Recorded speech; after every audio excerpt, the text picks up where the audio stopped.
नमस्कार माझ्या YouTube family. आणि आज मी तुम्हाला घेऊन चालले आहे त्यापेक्षा आपण आज जाणार आहे चाकण मार्केटला.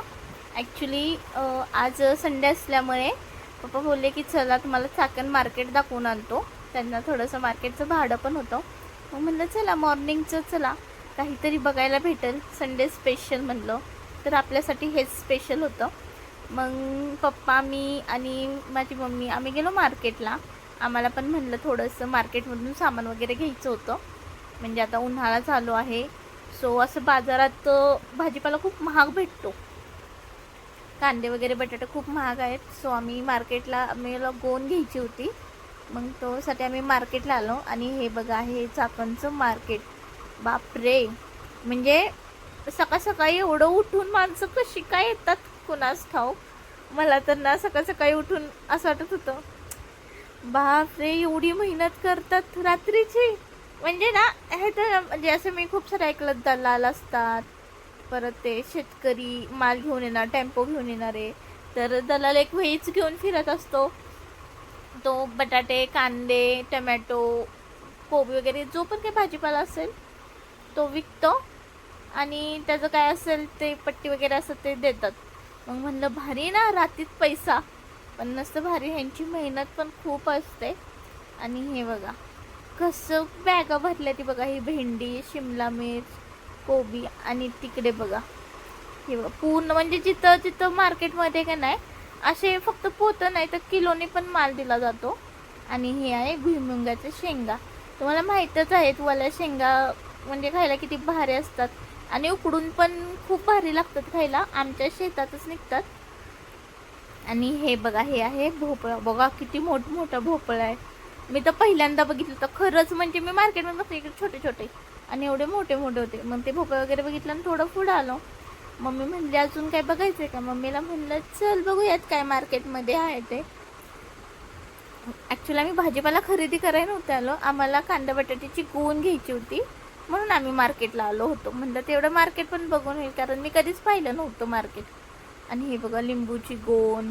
आणि इथे सकाळ सकाळी चहा पण भेटतं बरं का. मग हे बघा कलिंगड. बघा कसलं कलिंगडची हे बघा लाल भडक कलिंगड आहे. खायला पण गोड असणारच. कलिंगड पण ते एक देतच नाही ती तिथं असं किलोवर किंवा असं पूर्ण पोतच घ्यावं लागतं. सो आपल्याला काही घेता येणार नाही. आणि इथं मेथी वगैरे पण होती. पण एक मेथी 20 रुपयाला. आणि मार्केटमध्ये आल्यावर म्हणजे बाजारात जेव्हा माणूस विकतो ना तेव्हा त्या मेथीचा भाव जरा जास्तच झालेला असतो. प्रत्येक भाजी म्हणजे ती पण आहे आणायची मेहनत वगैरे तिथपर्यंत विकायचं वगैरे. सो त्यांना पण पैसा भेटलाच पाहिजे. मग आम्ही मार्केट वगैरे बघितलं. मम्मीला म्हणलं चल आपण बटाटा आणि कांदे बघूयात. आणि हे बघा हे आम्ही त्या मार्केटला आलो बटाटा आणि कांद्याच्या ते साईडला आहे. आणि इथे बघा इथे प्रत्येकाचं शॉप आहे. ज्यात म्हणजे जे जे असे दलाल आहेत व्यापारी त्यांनी ना इथे शॉप टाकून ठेवल्यात स्वतःच्या नावाचे. आणि त्याच्यासमोर ते माल खाली करतात त्यांचं. मी म्हणलं बापरे एका दिवसात एवढं सगळं त्यांचा माल खपत असेल का. तुम्ही कमेंट करून नक्की सांगा की एका दिवसात एवढा सगळा माल जात असेल का सगळ्या व्यापाऱ्यांचा.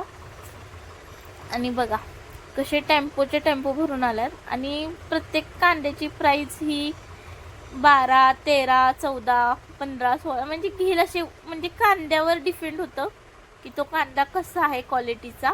आणि मग त्याची वेळ. आणि माझा भाऊ तर नुसताच पुढं पुढं जिकडं तिकडं जाईल तिकडं पुढं पुढं. मग आम्ही गोण वगैरे घेतली आणि आम्ही तिथून निघालो. आणि हे बघा रात्रीचं कसलं भारी वाव. म्हणजे हे पहाटेचे ना आय थिंक सो 5-5:30च्या आसपासचा व्ह्यू असेल हा. आणि बघा म्हणजे कसं भारी वाटते रात्रीचं एकदम थंडगार हवा.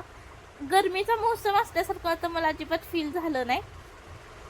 सगळीकडे असं थंडगार हवा होती. म्हणलं बापरे दिवसभर असंच पाहिजे थंडगार वातावरण. जसं महाबळेश्वरला म्हणतात थंड हवेचे ठिकाण. तिथे कधीही जावं आणि केव्हाही जावा. म्हणजे तो प्लेस नेहमीच थंड असतो.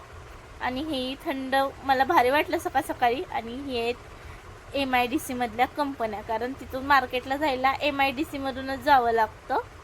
म्हणून हे बघा कसले मोठमोठ्या कंपन्या आहेत.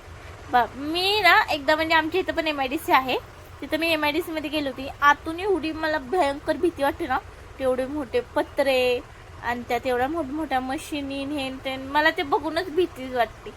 म्हणून मी काही जास्त काही MIDC मध्ये जात नाही, कारण मला ते कंपनी बघूनच कसं तर होतं. माझी असंच मी गेलो होतो आम्ही MIDC मध्ये, आमचा इव्हेंट होता म्हणून, म्हणजे इव्हेंट एका साईडला होता आणि कंपनी एका साईडला होती. सो आम्ही इव्हेंट बघता बघता कंपनी पण आम्हाला असे दाखवत होते तेव्हा मी ते बघितलं होतं. आणि हे बघ कसे लाईटिंग वगैरे आहेत, छान सुंदर असं वातावरण होतं सकाळचं. हे बघा 6 वाजले होते आणि बघा दिवस असा उजडत होता आणि कसलं भारी वाटत होतं. म्हणजे असं वाटत होतं की म्हणजे इथला जेवढा सीन आहे पूर्ण MIDCचा आहे आणि MIDCच्या पुढं आले की पूर्ण असं रानशेत, म्हणजे रान कसं असतं सगळीकडं हिरवं हिरवं तसंच होतं. भारी वाटत होतं. असं वाटतं तो सीन मला असं वाटत होतं की मी गावीच आले ॲक्च्युली, कारण सगळीकडे शेती वगैरे होती. आणि तुम्हाला मी दाखवतेच कारण ती पुढं आहे. आणि हे बिल्डिंग वगैरे हे बघा, इथे आले ना तर सेम असं वाटतं की आपण आपल्या गावीच आलो, कारण ना सगळीकडे शेती वगैरे. आणि साईडला बघा दुकानं पण आहेत, मार्बलची दुकानं आहेत. पण ते वरुटा पाटा तुम्हाला माहीतच असेल की वरुटा आणि पाठा काय असतं तो, तिथं पण होतं. आणि आम्ही रोडला निघालो होतो ना, असे मोठमोठे कंटेनर होते. त्या कंटेनरमधून थम्सअपच्या बॉटलचा एक बॉक्स खाली पडला होता आणि मी त्या बॉक्स म्हणजे नाही का त्याच्यावरून असे मोठे टेम्पो किंवा टायर वगैरे गेला असेल